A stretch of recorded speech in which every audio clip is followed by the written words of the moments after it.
Well, the Middle East peace process continues to push its agenda to the front page of world affairs. Of course, our Secretary of State, John Kerry, has been very active since he became the new Secretary of State. He has been working almost day and night to revive the peace talks between the Palestinians and the Israelis. Now, there's some reason to believe that perhaps there is movement. Let me list a few of the things. First of all, the Arab League has changed its stance. The Arab League, with its Arab League initiative of 2002, said that if Israel would withdraw to 1967 borders, that the Arab countries would make a peace agreement with Israel and would recognize Israel's right to exist. Now, of course, that comes, 50 years later almost after the 1967 war. A lot of realities on the ground have changed over the last 50 or 60 years. One of them being that there are now 650 Jews living in the area called the West Bank. Some people refer to it as the occupied territories. The next question is, who is it occupied from? Well, from Jordan. Well, who did Jordan occupy it from? Well, they occupied it from the British Mandate when the British pulled out. So did Jordan have a right to it? Who has a right to it? Way back in 1920, the international community gave all that land to the nation of Israel. So it's a muddled and confusing mess. Nevertheless, starting from where we are right now, there are reasons to believe that there might be a breakthrough coming. Number one, the Israelis have announced they are stopping all building in the settlements for the next few weeks. Number two, the Arab League has said, we will not only ask Israel to withdraw to 67 borders, but we understand there may need to be some land swaps so that heavy population centers where these Jews live over the 67 line can then become a part of Israel, and another part of Israel can be given to the Palestinians in return. There are many other things that seem to be developing. Let me read to you a little bit that's happening. This article comes from Reuters. Arakat throws his weight behind Kerry's bid to revive the talks. Now, let me make sure you understand something. When they get this deal, and they're going to get it, when they get the deal, this will be one of the 5 greatest prophetic fulfillments of all time, of the last 6,000 years of recorded human history. Now, that's saying something. I mean, it ranks right up there with the crucifixion and resurrection of Jesus Christ. It ranks right up there with his birth. It ranks right up there with the rebirth of the nation of Israel. So it's a huge prophecy because when this deal is done, it starts the final 7 years to the Battle of Armageddon and the Second Coming. Now, that means if John Kerry gets this deal done, let's say yet this year, that means the final 7 years to the Battle of Armageddon and the second coming, the physical second coming of Jesus Christ to this earth. The final 7 years would begin whenever that happens. Now, I do not know whether Mr. Kerry is going to accomplish that this year, but I do know for sure that it is going to take place. The only question is when. The Bible clearly prophesies that there will be an agreement, that it will place Judea under Palestinian control, that it will place the Temple Mount under a sharing arrangement, but it will not solve the status of Jerusalem. So there's a lot pending here. Let me go ahead and give you the tenor of this article. This comes from the United Nations, actually. The top Palestinian negotiator with Israel on Monday threw his weight behind U.S. Secretary of State John Kerry's bid to revive the stalled peace talks while describing the situation in the West Bank as apartheid, worse than that suffered in South Africa. Kerry is due to visit Jerusalem and Ramallah on Thursday and Friday, so we're looking at 2 days from now. U.S. brokered peace talks between the Palestinians and the Israelis broke down in 2010 in a dispute over continuing Israeli settlement construction in the West Bank. Now, that's not actually true. The talks actually never got started during the entire Obama administration. What happened was Abbas kept saying, if you will stop building in the West Bank, then we will come to the talks. So Netanyahu called their bluff. He stopped building in November of 2009, and the halt of settlement building continued until September of 2010. 2 weeks after 10 months of the settlement building being halted, 2 weeks before the end of the 10-month moratorium, suddenly the Palestinians come back to the table in making a lot of bluster and motion as, oh, here we are, we're ready for peace.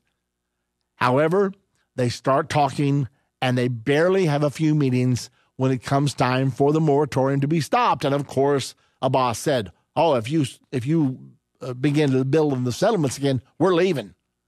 And so Netanyahu said, look, I promised my people that I would suspend for 10 months. You waited for 9 months and 2 weeks before you bothered to come to the table.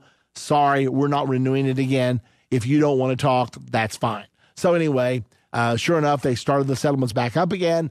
Abbas and his entourage got up, walked out of the talks. So really, there have been no talks since the beginning of the Obama administration, even though it says here that the talks broke down over the dispute about the continuing Israeli settlement construction. That is really not accurate the way it was. Nevertheless, that's what they're recording. That's what they're reporting in this particular news item. Palestinian negotiator Saeb Erekat told a UN committee in New York on Monday that a settlement freeze and the release of Palestinian prisoners were not conditions for returning to negotiations, but rather obligations that Israel must fulfill. Now, watch this double talk. This is not a condition for returning to negotiation. This is just an obligation that Israel has to do before we'll come back to the peace talks. So it's not a condition, but it is a condition. How do you talk with people like that? I mean, Clinton got a taste of this in the year 2000. He had Arafat and Ehud Barak together talking at Camp David. He thought he was going to get the deal done. However, they got to the Temple Mount. And Arafat looked at Clinton and said, there never was a temple on the Temple Mount. Clinton said, well, what about Jesus' teaching in the temple? And Arafat said, there never was a temple on the Temple Mount. And Bill Clinton said, well, it says in the Bible that Jesus taught in the temple. And Arafat said, there never was a temple on the Temple Mount. And finally, Clinton realized, I'm not speaking I'm not talking to a normal human being here. I'm talking to a group of people that can say something over and over again until they believe their own lies. So consequently, that's when the whole thing fell apart, and there was no peace agreement in the year 2000, even though Ehud Barak desperately wanted to make one and even ended up offering to withdraw totally to the 1967 borders, but it did not work. Did not happen. Okay, so that's what's happening here again. They say this is not a condition, but we're not coming back unless you do this. What? And that's not a condition. Okay.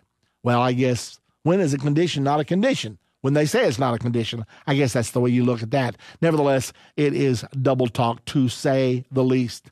Now then, make no mistake, we are exerting every possible effort in order to see Mr. Kerry succeed. No one benefits more from the success of Secretary Kerry than Palestinians, and no one loses more from his failure than Palestinians, Erekat said.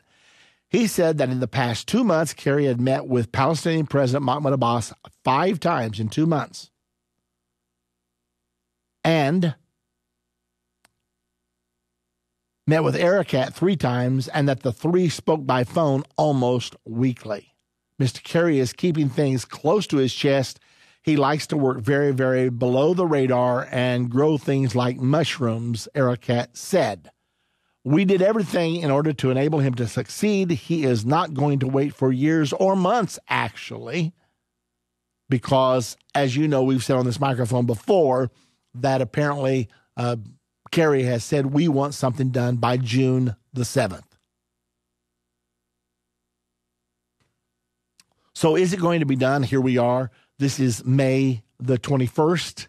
So June the 7th, we're looking at about 17 days from right now. Will something be done in the next 2 weeks and a half? I do not know the answer to that. Now, here's the big point, though. something's going to get done. The agreement is coming. It will be a world-changing agreement. I cannot tell you whether it will happen yet this year or next year or the next year, but I can tell you with absolute certainty it is coming because the Bible prophesies that it's coming. So whenever it comes, it will launch the final 7 years to the Battle of Armageddon and the second coming of Jesus Christ. Ericat went on to say, Mr. Kerry is keeping things close to his chest. He is not going to wait for years or months, actually. He's working very hard. Palestinians seek to establish a state in the West Bank and Gaza where 2.7 million Palestinians live, with East Jerusalem as its capital. Some 500,000 Israelis have settled in the West Bank and in East Jerusalem. Prime Minister Benjamin Netanyahu has rejected any Israeli return to the lines that existed before Israel captured the West Bank, Gaza Strip, and East Jerusalem in the 1967 Middle East War, calling those boundaries indefensible. Why does Prime Minister Netanyahu call the 1967 borders indefensible? Because it leaves Israel 9 miles wide at the waist and leaves every city in the proposed Palestinian state within missile range of it leaves every Israeli city within missile range of the Palestinians from the territory that they would then possess. So Israel is saying it's simply, we cannot go back to those borders. Those borders are indefensible. Today in the West Bank, including East Jerusalem, I can sum up the situation with one word: apartheid. Worse than that which existed in South Africa, Ericat said, today Israel justifies its apartheid by the term security. So, does Israel need security? If Israel makes this agreement and the new territory becomes launching pads for bombings of Tel Aviv, Jerusalem, Haifa, and the Ben Gurion Airport, if Israel does that, will that threaten the state of Israel? Well, the answer is yes. Well, why should they fear that? Because they withdrew voluntarily from Gaza as a goodwill gesture in 2005. And was that appreciated? No, it was interpreted as weakness, and immediately the Palestinians moved closer and launched their missiles deeper into the heartland of Israel. So Israel has a reason to look for security here.